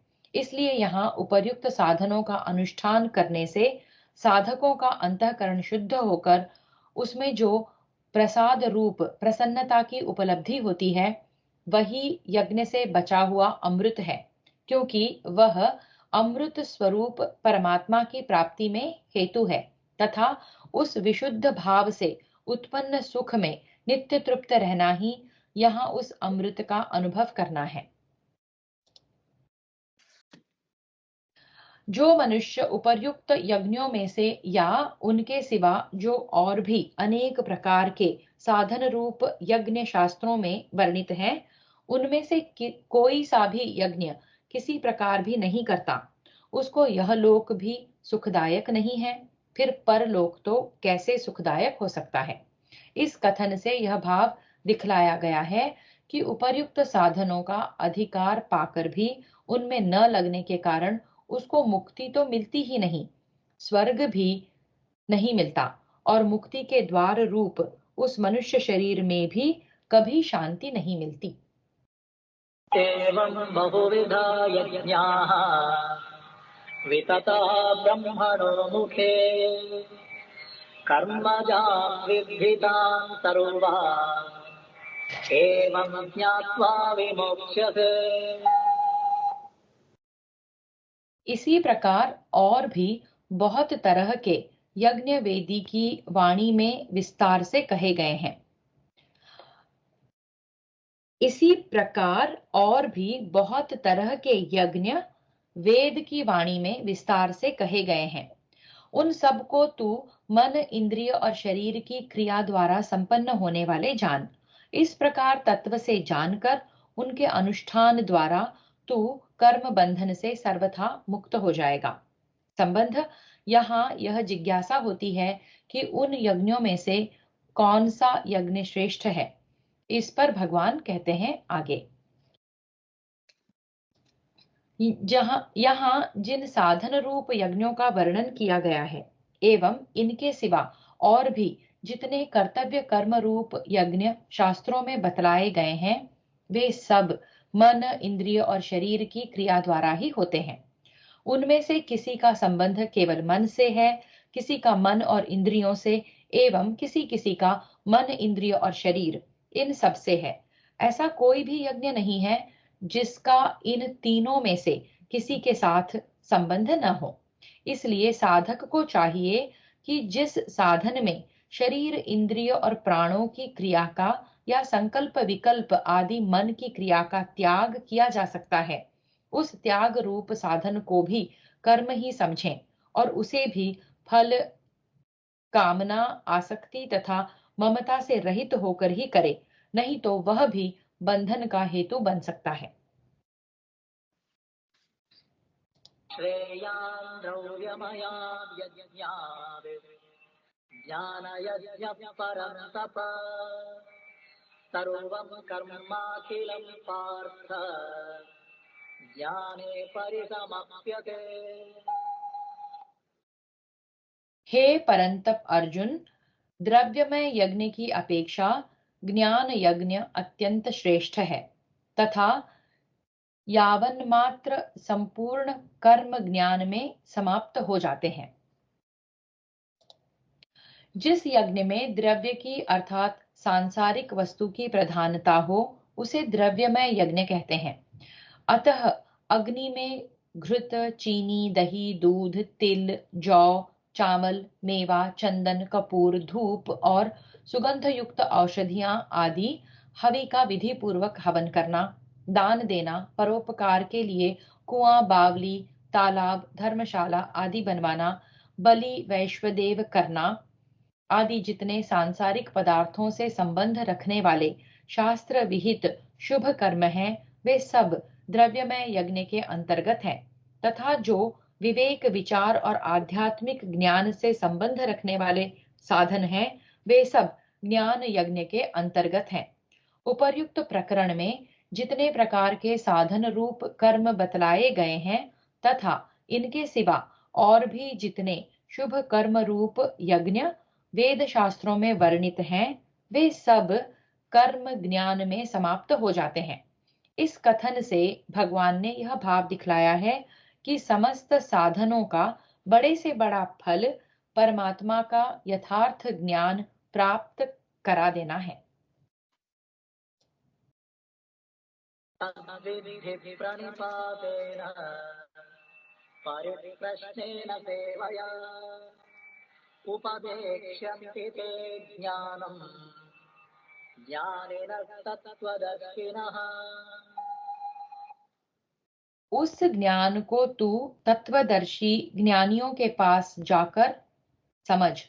उनको भली भांति दंडवत प्रणाम करने से, उनकी सेवा करने से और कपट छोड़कर सरलता पूर्वक प्रश्न करने से वे परमात्म तत्व को भली भांति जानने वाले ज्ञानी महात्मा तुझे उस तत्व ज्ञान का उपदेश करेंगे। परमात्मा के तत्व को जानने की इच्छा से श्रद्धा और भक्ति भाव पूर्वक किसी बात को पूछना परिप्रश्न है। श्रद्धा भक्ति भाव पूर्वक महापुरुषों के पास निवास करना, उनकी आज्ञा का पालन करना, उनके मानसिक भावों को समझकर हर एक प्रकार से उनको सुख पहुंचाने की चेष्टा करना, ये सभी सेवा के अंतर्गत हैं। यज्ञात्वा न पुनर्मोहम् एवं यास्यसि पाण्डव येन भूतान्यशेषेण द्रक्ष्यस्यात्मन्यथो मयि। जिसको जानकर फिर तू इस प्रकार मोह को नहीं प्राप्त होगा। तथा हे अर्जुन, जिस ज्ञान के द्वारा तू संपूर्ण भूतों को निश्शेष भाव से पहले अपने में और पीछे मुझ सच्चिदानंद घन परमात्मा में देखेगा। महापुरुषों से परमात्मा के तत्व ज्ञान का उपदेश पाकर आत्मा को सर्वव्यापी अनंत स्वरूप समझना तथा समस्त प्राणियों में भेद बुद्धि का अभाव होकर सर्वत्र आत्मभाव हो जाना, अर्थात जैसे स्वप्न से जागा हुआ मनुष्य स्वप्न के जगत को अपने अंतर्गत स्मृति मात्र देखता है, वास्तव में अपने से भिन्न अन्य किसी की सत्ता नहीं देखता, उसी प्रकार समस्त जगत को अपने से अभिन्न और अपने अंतर्गत समझना, संपूर्ण भूतों को निश्शेषता से आत्मा के अंतर्गत देखना है। संपूर्ण भूतों को सच्चिदानंद घन परमात्मा में देखना पूर्वोक्त आत्म दर्शन रूप स्थिति का फल है। इसी को परम पद की प्राप्ति, निर्वाण ब्रह्म की प्राप्ति और परमात्मा में प्रविष्ट हो जाना भी कहते हैं। अपि चेदपि पापेभ्यः सर्वेभ्यः पापकृत्तमः सर्वं ज्ञानप्लवेनैव वृजिनं संहरिष्यसि। यदि तू अन्य सब पापियों से भी अधिक पाप करने वाला है, तो भी तू ज्ञान रूप नौका द्वारा निस्संदेह संपूर्ण पाप समुद्र से भली भांति तर जाएगा। यहाँ भगवान ने अर्जुन को यह बतलाया है कि तुम वास्तव में पापी नहीं हो, तुम तो दैवी संपदा के लक्षणों से युक्त तथा मेरे प्रिय भक्त और सखा हो। तुम्हारे अंदर पाप कैसे रह सकते हैं? परंतु इस ज्ञान का इतना प्रभाव और महात्म्य है कि यदि तुम अधिक से अधिक पाप कर्मी हो तो भी तुम इस ज्ञान रूप नौका के द्वारा उन समुद्र के समान अथाह पापों से भी अनायास तर सकते हो। बड़े से बड़े पाप भी तुम्हें अटका नहीं सकते। यथैधांसि समिद्धोऽग्निः भस्मसात् कुरुतेऽर्जुन ज्ञानाग्नि सर्वकर्माणि भस्मसात् कुरुते तथा। क्योंकि हे अर्जुन, जैसे प्रज्वलित अग्नि ईंधनों को भस्ममय कर देता है, वैसे ही ज्ञान रूप अग्नि संपूर्ण कर्मों को भस्ममय कर देता है। इस जन्म और जन्मांतर में किए हुए समस्त कर्म संस्कार रूप से मनुष्य के अंतःकरण में एकत्रित रहते हैं। उनका नाम संचित कर्म है। उनमें से जो वर्तमान जन्म में फल देने के लिए प्रस्तुत हो जाते हैं, उनका नाम प्रारब्ध कर्म है। और वर्तमान समय में किए जाने वाले कर्मों को क्रियमाण कर्म कहते हैं या क्रियमाण कहते हैं। उपयुक्त तत्व ज्ञान रूप अग्नि के प्रकट होते ही समस्त पूर्व संचित संस्कारों का अभाव हो जाता है। मन, बुद्धि और शरीर से आत्मा को असंग समझ लेने के कारण उन मन, इंद्रिय और शरीर आदि के साथ प्रारब्ध भोगों का संबंध होते हुए भी उन भोगों के कारण उसके अंतःकरण में हर्ष, शोक आदि विकार नहीं हो सकते। इस कारण वे भी उसके लिए नष्ट हो जाते हैं और क्रियमाण कर्मों में उसका कर्तृत्वाभिमान तथा ममता, आसक्ति और वासना न रहने के कारण उनके संस्कार नहीं बनते। इसलिए वे कर्म वास्तव में कर्म ही नहीं है। इस प्रकार उसके समस्त कर्मों का नाश हो जाता है। न हि ज्ञानेन सदृशम् पवित्रमिह विद्यते तत्स्वयं योगसंसिद्धः कालेनात्मनि विन्दते। इस संसार में ज्ञान के समान पवित्र करने वाला निस्संदेह कुछ भी नहीं है। उस ज्ञान को कितने ही काल से कर्म योग के द्वारा शुद्ध अंतःकरण हुआ मनुष्य अपने आप ही आत्मा में पा लेता है। कितने ही काल तक कर्म योग का आचरण करते करते राग द्वेष के नष्ट हो जाने से जिसका अंतःकरण स्वच्छ हो गया है, जो कर्म योग में भली भांति सिद्ध हो गया है, जिसके समस्त कर्म ममता, आसक्ति और फलेच्छा के बिना भगवान की आज्ञा के अनुसार भगवान के ही लिए होते हैं, उस योग संसिद्ध पुरुष के अंतःकरण में परमेश्वर के अनुग्रह से अपने आप उस ज्ञान का प्रकाश हो जाता है। श्रद्धावान् लभते ज्ञानम् तत्परः संयतेन्द्रियः ज्ञानं लब्ध्वा परां शान्तिम् अचिरेणाधिगच्छति। जितेंद्रिय, साधन परायण और श्रद्धावान मनुष्य ज्ञान को प्राप्त होता है तथा ज्ञान को प्राप्त होकर वह बिना विलंब के तत्काल ही भगवत प्राप्ति रूप परम शांति को प्राप्त हो जाता है।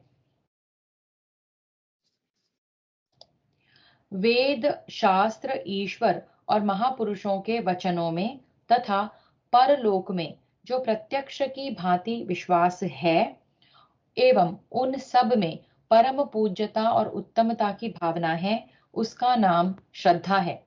और ऐसी श्रद्धा जिसमें हो उसको श्रद्धावान कहते हैं। जब तक इंद्रिय और मन अपने काबू में न आ जाए तब तक श्रद्धा पूर्वक कटिबद्ध होकर उत्तरोत्तर तीव्र अभ्यास करते रहना चाहिए, क्योंकि श्रद्धा पूर्वक तीव्र अभ्यास की कसौटी इंद्रिय संयम ही है।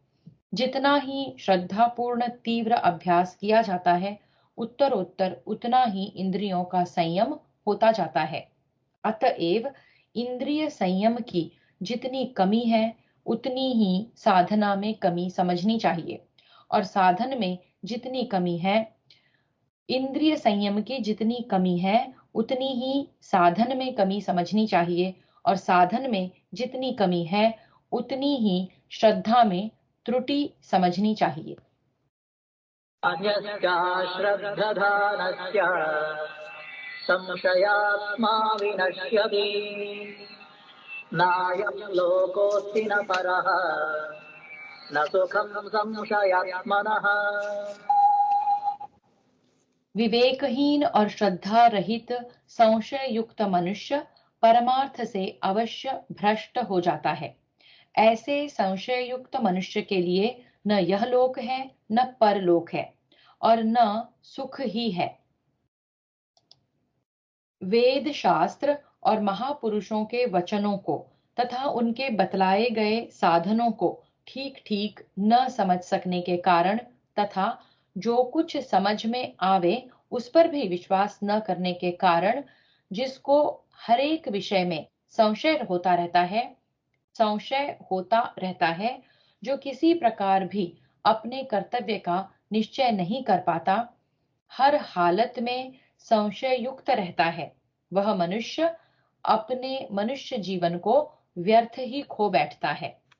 जिसमें स्वयं विवेचन करने की शक्ति नहीं है, ऐसा अज्ञ मनुष्य भी यदि श्रद्धालु हो तो श्रद्धा के कारण महापुरुषों के कथनानुसार संशय रहित होकर साधन परायण हो सकता है और उनकी कृपा से उसका भी कल्याण हो सकता है।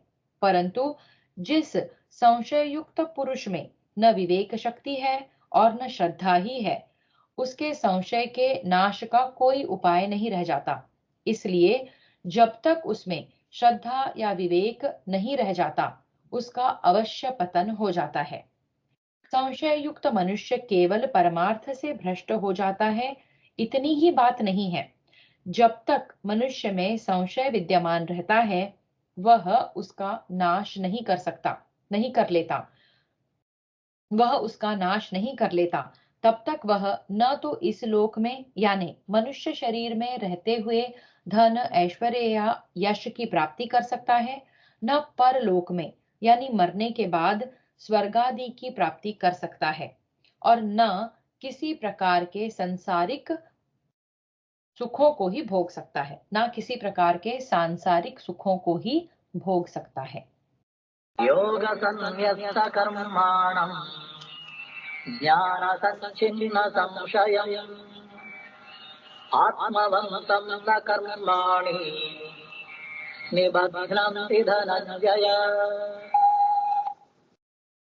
किंतु हे धनंजय, जिसने कर्म योग की विधि से समस्त कर्मों का परमात्मा में अर्पण कर दिया है और जिसने विवेक द्वारा समस्त संशयों का नाश कर दिया है, ऐसे वश में किए हुए अंतःकरण वाले पुरुष को कर्म नहीं बांधते। यहाँ योग संन्यस्त कर्माणम का अर्थ स्वरूप से कर्मों का त्याग कर देने वाला न मानकर कर्म योग के द्वारा समस्त कर्मों में और उनके फल में ममता, आसक्ति और कामना का सर्वथा त्याग करके उन सब को परमात्मा में अर्पण कर देने वाला त्यागी मानना ही उचित है। ईश्वर है या नहीं है तो कैसा है, परलोक है या नहीं, यदि है तो कैसे हैं और कहाँ है, शरीर, इंद्रिय, मन और बुद्धि ये सब आत्मा है या आत्मा से भिन्न है, जड़ है या चेतन, व्यापक है या एकदेशीय, कर्ता भोक्ता जीवात्मा है या प्रकृति आत्मा, जीवात्मा है या प्रकृति, आत्मा एक है या अनेक, यदि वह एक है तो कैसे है और अनेक है तो कैसे, जीव स्वतंत्र है या परतंत्र, यदि परतंत्र है तो कैसे है और किसके परतंत्र है, कर्म बंधन से छूटने के लिए कर्मों को स्वरूप से छोड़ देना ठीक है या कर्म योग के अनुसार उनका करना ठीक है, अथवा सांख्य योग के अनुसार साधन करना ठीक है, इत्यादि जो अनेक प्रकार की शंकाएं तर्कशील मनुष्यों के अंतःकरण में उठा करती हैं, उन समस्त शंकाओं का विवेक ज्ञान के द्वारा विवेचन करके एक निश्चय कर लेना, अर्थात किसी भी विषय में संशय युक्त न रहना और अपने कर्तव्य को निर्धारित कर लेना, यही विवेक ज्ञान द्वारा समस्त संशयों का नाश कर देना है। जिसके मन और इंद्रिय वश में किए हुए हैं, अपने काबू में हैं, उस पुरुष के शास्त्र विहित कर्म ममता, आसक्ति और कामना से सर्वथा रहित होते हैं। इस कारण इन कर्मों में बंधन करने की शक्ति नहीं होती। अस्मादज्ञान संभूतं कृतं ज्ञानादिनात्मनः चित्त्वैनं संशयं योगम् आतिष्ठोत्तिष्ठ भारत।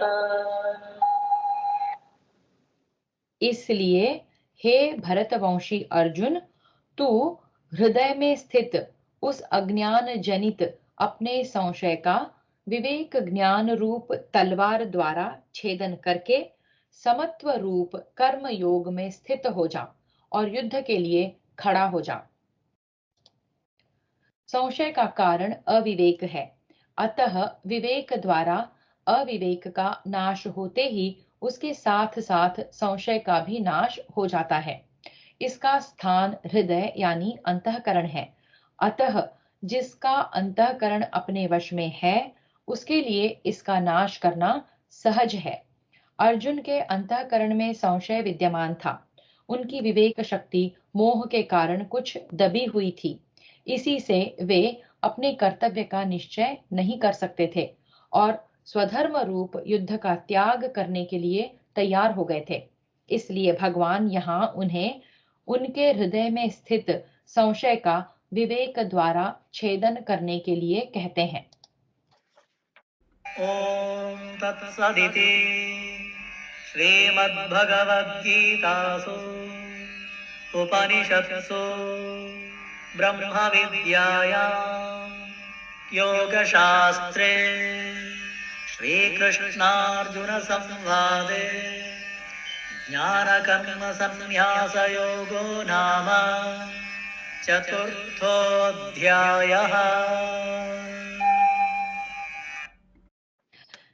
इति श्री महाभारते भीष्म पर्वणि श्रीमद्भगवद्गीता पर्वणि श्रीमद्भगवद्गीतासूपनिषत्सु ब्रह्मविद्यायां योगशास्त्रे श्रीकृष्णार्जुन संवादे ज्ञान कर्म संन्यास योगो नाम चतुर्थोऽध्यायः। भीष्म पर्वणि तु अष्टाविंशोऽध्यायः। इस प्रकार श्री महाभारत भीष्म पर्व के श्रीमद् भगवद गीता पर्व के अंतर्गत ब्रह्म विद्या एवं योग शास्त्र रूप श्रीमद् भगवद गीतोपनिषद श्री कृष्णार्जुन संवाद में ज्ञान कर्म संन्यास योग नामक चौथा अध्याय पूरा हुआ। श्री भीष्म पर्व में 28वां अध्याय पूरा हुआ। हरि ओम। श्री कृष्णार्पणमस्तु।